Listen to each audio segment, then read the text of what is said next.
After a decade of loyalty, my boss smiled coldly. We're replacing you with someone cheaper.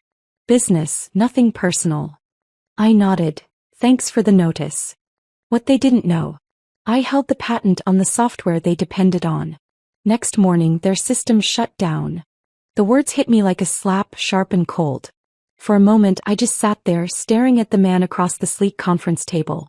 The man I'd spent 10 years making rich. 10 years of loyalty. 10 years of problem-solving, late nights, fixing their mistakes. And this was how it ended. Bradley Carter, CEO of Genova Tech, leaned back in his chair, his fingers steepled together like he was doing me a favor. His smirk was subtle, but I caught it. The kind of smug expression people wear when they believe they have all the power.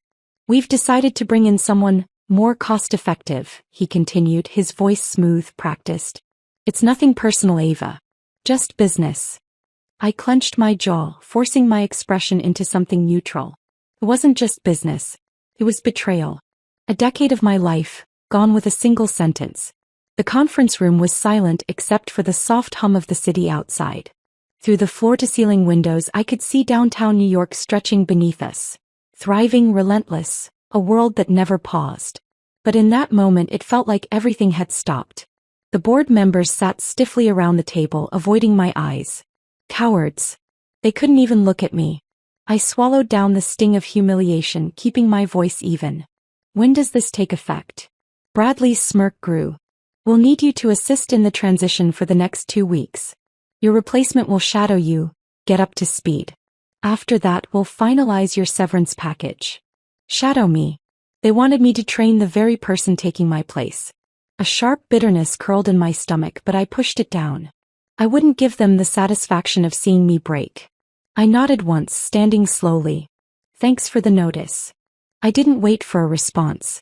I turned, walking toward the door with measured, even steps. My heels clicked against the marble floor. A steady, deliberate rhythm. If they thought I would beg, cry, or plead for my job, they didn't know me at all.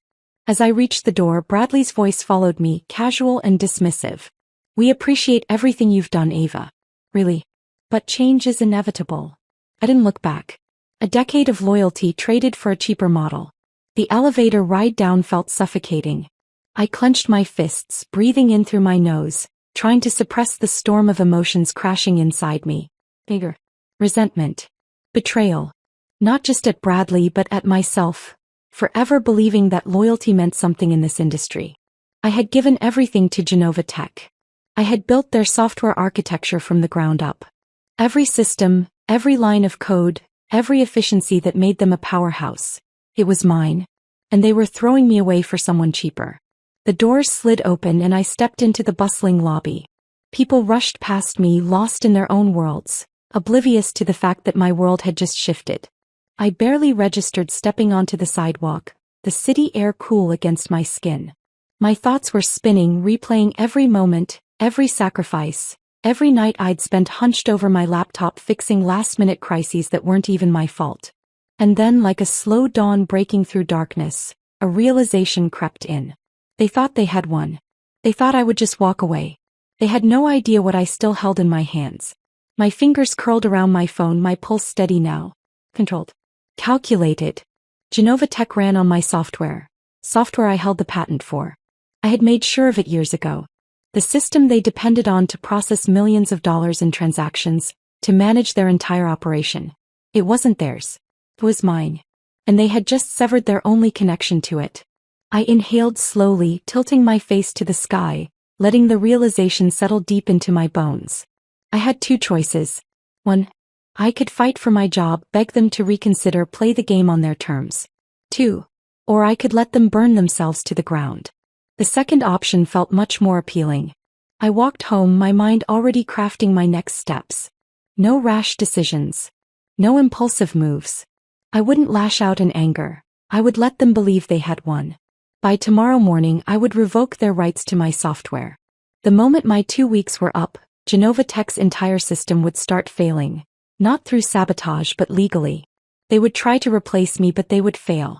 Because my software wasn't something you could just hand off to a cheaper employee. It was intricate, complex, built with a unique architecture that only I fully understood. I reached my apartment, unlocking the door with steady hands. The space was quiet, dimly lit by the city glow outside. I tossed my coat over a chair, exhaling slowly. The anger was still there, but it wasn't controlling me anymore. It was fuel. I sat down at my desk, opening my laptop. It was time to make my move. They thought they could replace me. They were wrong. As my fingers danced over the keyboard, pulling up legal documents, patent agreements, and contract details, a small smile played at my lips.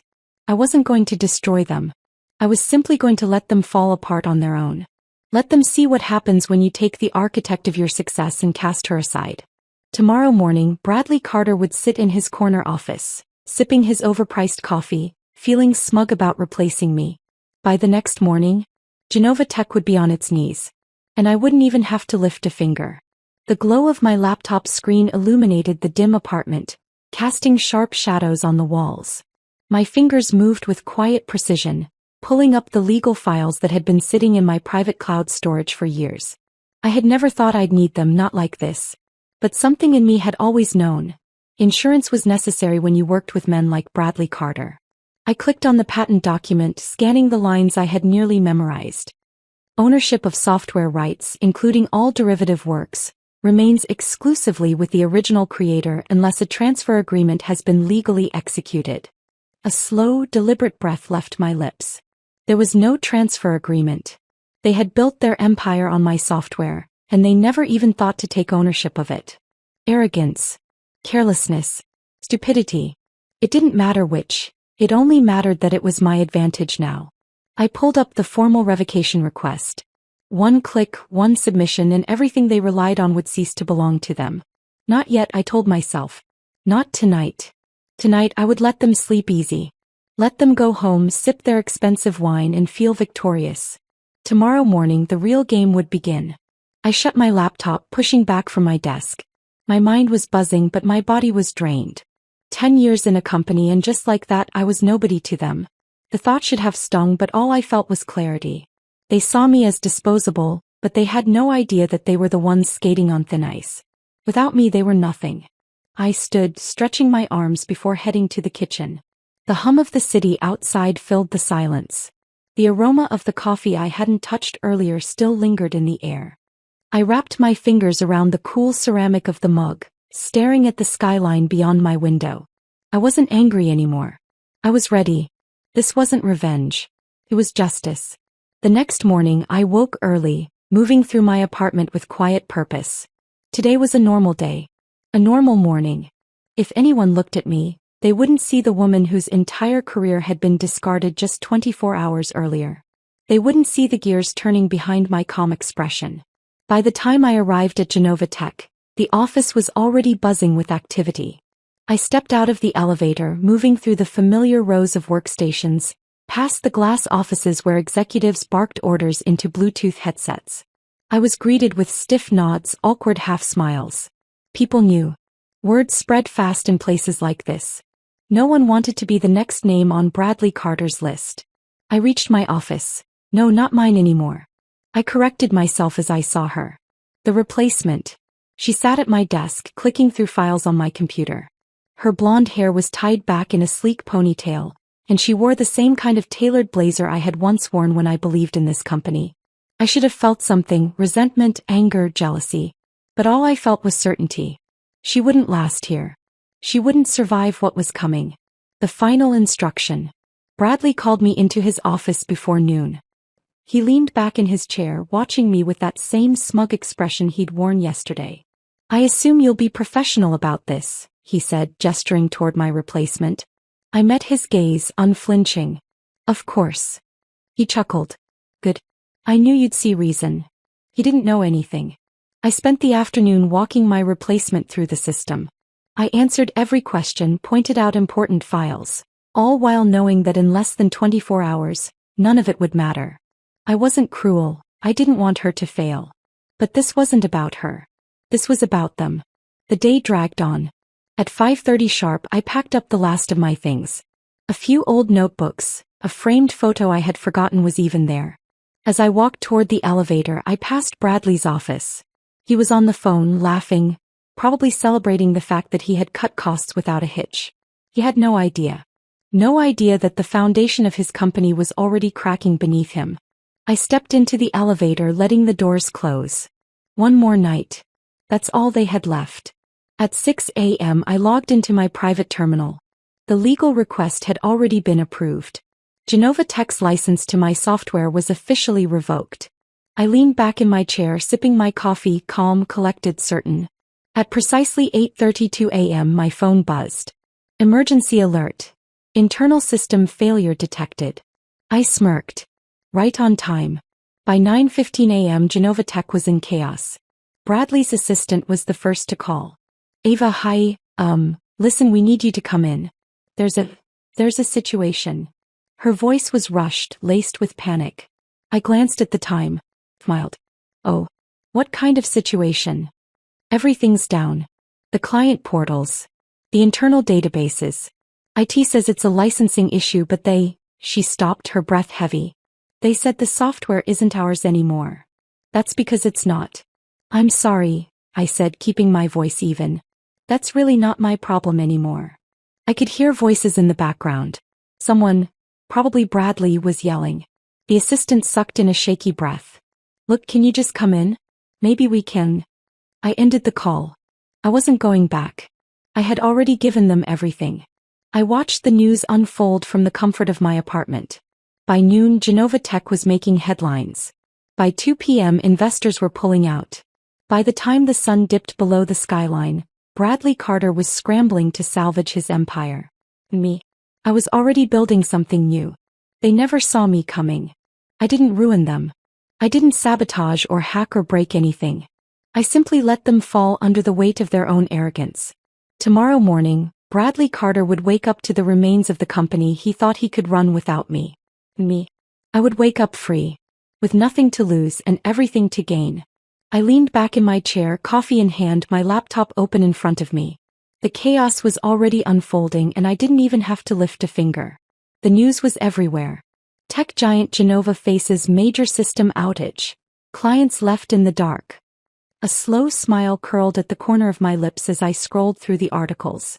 It had only been a few hours, but the panic was spreading fast. Clients were furious, investors were jumping ship, and I knew exactly what was happening in that glass tower I used to call my office. Bradley Carter was losing control. He thought he could replace me.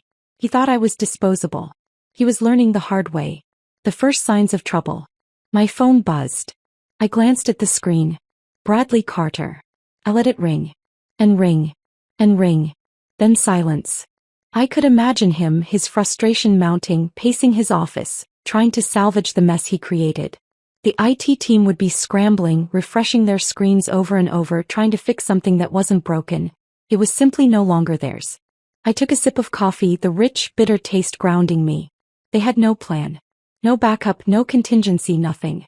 Because I was the plan. And I was gone. Inside that conference room, I knew exactly how it was playing out. I had been in those meetings before, just never on this side of the disaster. Bradley would be sitting at the head of the table, his hands clenched into fists, his temper barely contained. I need answers. His voice would be sharp, urgent. Why is everything failing? The IT director, probably sweating through his dress shirt, would shift in his seat. Sir, it's not a crash. It's a licensing issue. Bradley would pause, confused. What do you mean? A heavy breath. A reluctant answer. Ava Sinclair revoked our access. Silence. I could almost hear the sharp inhale, see the color draining from Bradley's face as those words sank in. That's... His voice would waver before he forced control back into it. That's impossible. We own the software. A longer silence. Then the quiet, fatal words. No, sir. She does. I tapped my fingers against my coffee mug, waiting for the next call. It wouldn't take long. Bradley would be spiraling, his mind scrambling for a way out. He prided himself on control, on being 5 steps ahead. But this time, he never even saw it coming. My software wasn't just a tool, it was the backbone of Genova Tech. Every client dashboard, every internal process, every security measure, all of it was built on my architecture. No, they had nothing. I refreshed my inbox. More notifications. More alerts. Genova Tech was bleeding out and I had only just begun watching. My phone vibrated again, but it wasn't Bradley this time. It was an unknown number. I smirked. The board. They had realized what was happening. Bradley's charm wouldn't save him now. Not when their stock was plunging, their clients were demanding refunds, and every major news outlet was reporting the disaster. I let the call go to voicemail. I already knew what they wanted. They wanted a fix. They wanted me. But I wasn't their employee anymore. I wasn't their safety net. They had made that choice. The ultimate power shift. By mid-afternoon, the full extent of the damage was sinking in. The board was furious. Investors were pulling out. Competitors were poaching clients like vultures circling a dying animal. Another call. Another voicemail. This time I listened. Ava, this is Richard Lyman from the board. We, need to discuss a solution. We're hoping to negotiate a way to. I deleted the message before he finished. They weren't hoping to negotiate. They were desperate. I knew it was coming. Bradley's name flashed on my phone again. I let it ring. Then on the fourth try I picked up. Hello, Bradley. There was silence on the other end. A hesitation. Then his voice tight with frustration. We need to talk. I leaned back in my chair, my fingers drumming against my knee. Do we? A sharp exhale. Ava, come on. I know you're upset.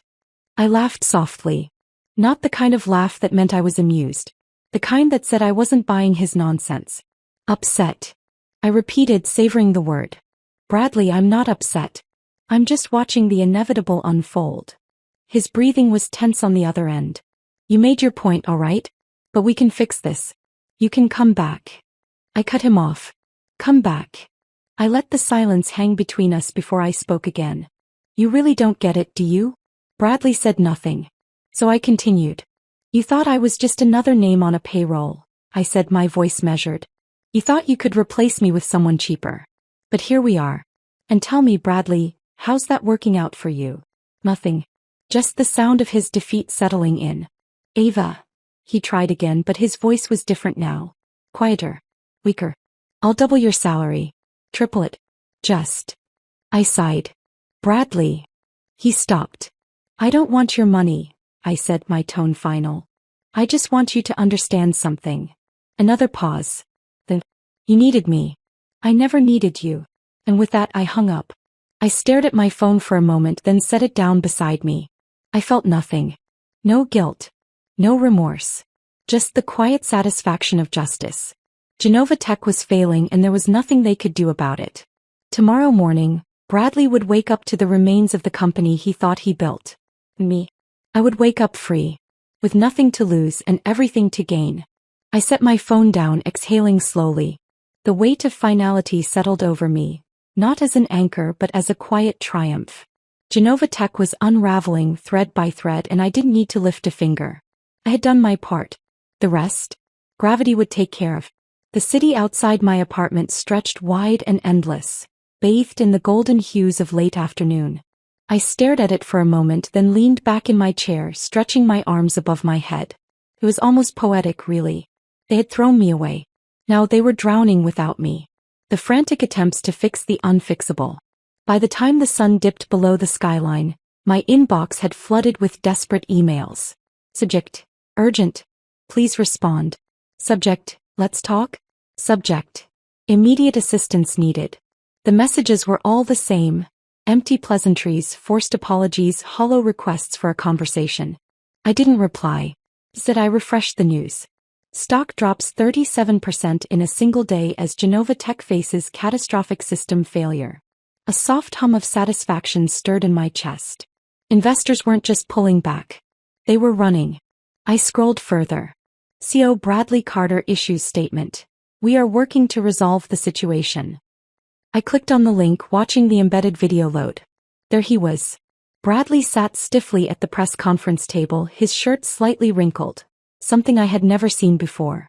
His jaw was tight, his eyes shadowed with exhaustion. He looked defeated. I turned up the volume. We understand the concerns our clients and investors have, he said, his voice carefully controlled, but I could hear the edge beneath it. We are working closely with our team to address the technical issues and will provide updates as soon as possible. A reporter's voice cut in, sharp and demanding. Mr. Carter, Is it true that Ava Sinclair, your former head architect, revoked the company's access to the software? Bradley's jaw twitched. For a moment he didn't speak. Then his fingers tightened around the microphone. No comment. I smirked. The comment sections were ruthless. How do you fire the one person who built your company? Looks like someone made a huge mistake. This is why you don't undervalue your employees. Karma at its finest. The backlash wasn't just contained to the media. It was spilling into the real world. Clients were dropping contracts, citing breach of service agreements. Vendors were pulling partnerships, unwilling to associate with an unstable company. And the employees? They were turning on him. Desperate calls and empty apologies. At exactly 7:45 p.m. my phone rang again. I stared at the screen, watching Bradley's name flash across it. I let it ring until it went to voicemail. Then, just as expected, it rang again. This time I answered. Ava. His voice was taut with frustration, but there was something else woven into it. Something I had never heard before. Panic. I took my time responding. Bradley. He exhaled, the sound sharp and forced. I need to see you. I raised an eyebrow. Oh, that's interesting. You didn't seem to need me a few days ago. Pause. I was wrong. The words were clipped, forced from between gritted teeth. Look Ava, I know you're upset. I laughed, cutting him off. I'm not upset, Bradley. I'm watching you choke on your own arrogance. Silence. He cleared his throat. I'll offer you triple your salary. I'll rewrite your contract. Hell, I'll give you part ownership. Just come back and fix this. I smiled. Bradley, I said slowly, savoring his desperation. You still don't get it, do you? Another silence. You didn't just fire me, I continued. You treated me like I was nothing. Like I was disposable. Like I wasn't the reason your company thrived. And now you want me back. No, Bradley, I cut in smoothly.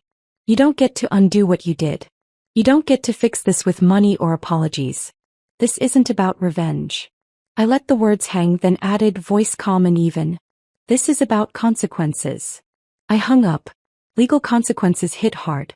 The next morning I woke up to another wave of headlines. Genova Tech faces multi-million-dollar lawsuits as clients demand compensation. Shareholders call for CEO Bradley Carter's resignation amid crisis. I clicked through the articles. The lawsuits were pouring in. Corporate partners claiming contract violations, small businesses citing lost revenue, even individual consumers joining class action suits. The board was in chaos. Investors had completely lost confidence, and now, Bradley's own executives were turning on him. I let out a quiet breath, taking a sip of my coffee. I had never wanted this to turn into a spectacle. But that's the thing about arrogance. It makes people blind to their own destruction. By noon it was official. The board had forced Bradley Carter out. The same board members who had nodded along as he dismissed me, they had now dismissed him. It was poetic, really.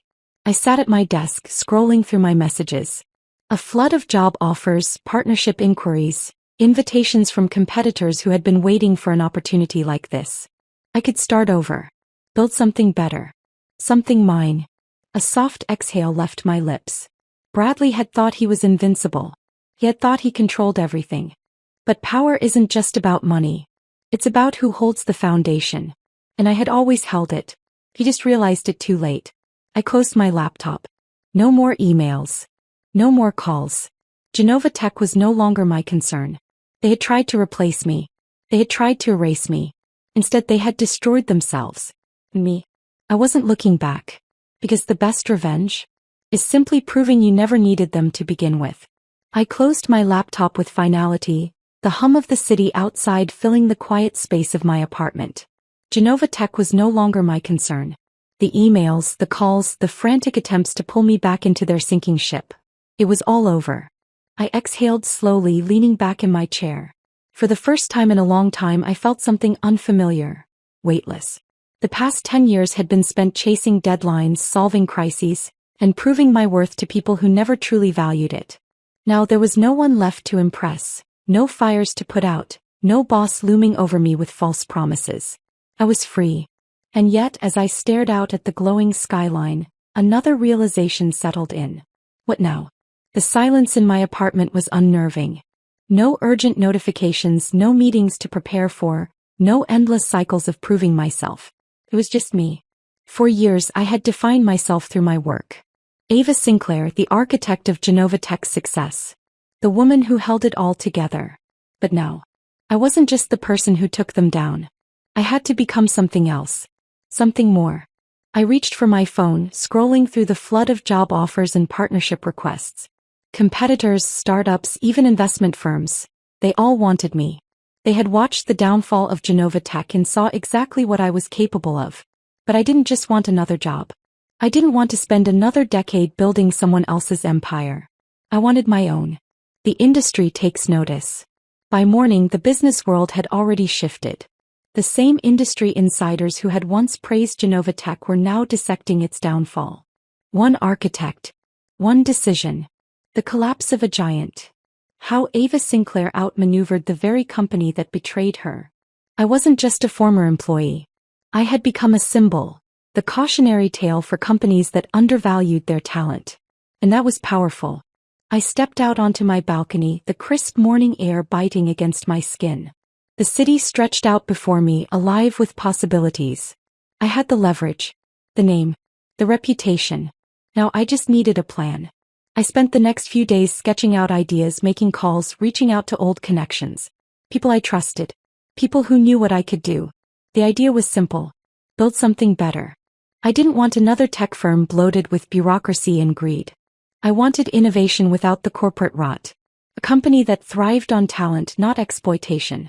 I wasn't interested in revenge anymore. That part was over. No. I wanted to win. The messages from Genova Tech didn't stop. Bradley had gone silent, but others weren't giving up so easily. Ava, we can fix this. Name your price. We made a mistake. Let's rebuild together. Each message was another reminder of how quickly power shifts when you realize who actually holds it. I didn't respond. I didn't need to. Their company was in ruins and I wasn't interested in salvaging it. I had bigger plans. A week later, I walked into the offices of a venture capital firm. A place I once would have been nervous to step into, back when I was just an employee trying to prove my worth. But today, I wasn't here to ask for a job. I was here to launch something of my own. I sat across from the firm's director, a man who had followed my career for years. He leaned forward, curiosity flickering in his gaze. Ava, what's next for you? I smiled. I'm building something new. His expression shifted, interested, intrigued. Tell me more. And so I did. I told him about my vision. About a company that wouldn't just replicate what Genova Tech had done, but reinvent the entire industry. About a workplace where talent was valued, where the next generation of architects wouldn't have to fight to be seen. By the time I finished, there was no hesitation. We'll fund you, he said. Whatever you need. I exhaled slowly, shaking his hand. This wasn't just a deal. It was the beginning of something unstoppable. That evening, I stood in front of my laptop one last time. I clicked on Genova Tech's website, watching as their stock hovered at its lowest point in a decade. The forums were filled with speculation. Would they survive? Would they recover? I already knew the answer. It didn't matter. I closed the tab. Then, without a second thought, I deleted every email, every voicemail, every trace of the company that had once defined me. I wasn't Ava Sinclair, the woman they discarded. I was Ava Sinclair, the woman who had rebuilt herself. And this time no one would ever take me for granted again. The best revenge is never needing them again. I took one last deep breath before shutting my laptop. The past was done. No. The future was mine to build.